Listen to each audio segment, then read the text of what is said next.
Magandang araw sa inyo mga chong. So, bali ngayon lang po ulit tayo makakapag-update dito sa ating small backyard farm. Medyo matagal-tagal rin tayong walang bagong video na ina-upload mga chong dahil nga umalis muna tayo dito sa Masbate.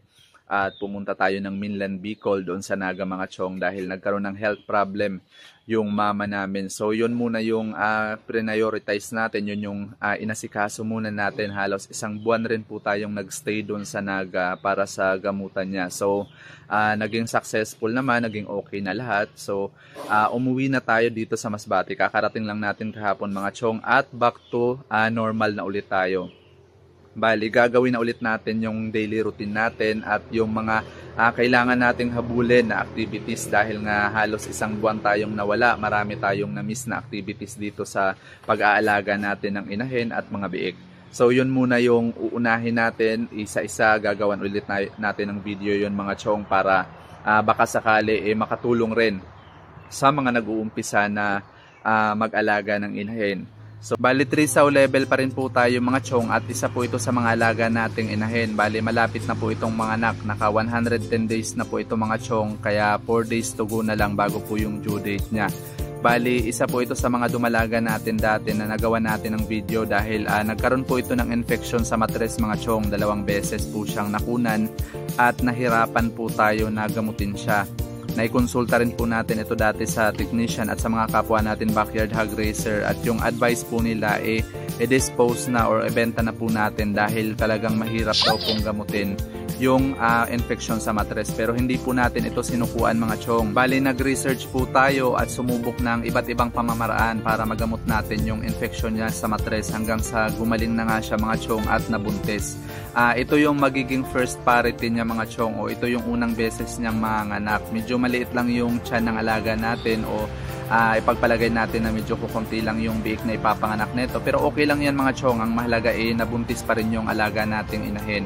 Sayang kasi talaga, nangihinayang po talaga kami nung sinabi na i-dispose na lang or katayin or ibenta na lang dahil nga sa nagkaroon ng infection sa matres. Nangihinayang po talaga kami mga chong dahil nga lahat ng qualities o yung mga katangian ng baboy na pang-inahin nakita po namin sa kanya, kaya sayang naman kung susukuan lang po kaagad. Kaya nag-try po talaga kami ng iba pang pamamaraan para magamot natin yung infection niya. Tapos ito naman po yung kapatid niya mga chong, si Laila. Bali kakatapos lang po natin ito iwalay sa mga biik niya dahil nanganak po ito noong July 12. Bali 10 piglets po yung ipinanganak niya at ang kagandahan doon mga chong nag zero mortality po tayo. Buhay po lahat yung anak ni Laila hanggang sa naiwalay natin.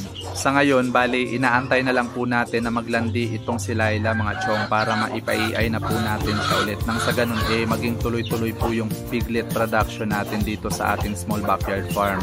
At ito pa yung isa nating alagang inahin mga chong. Bali ito nga pala si Mia, siya yung first mama pig namin. Bali dito nagumpisa yung journey namin dito sa pag-aalaga ng baboy.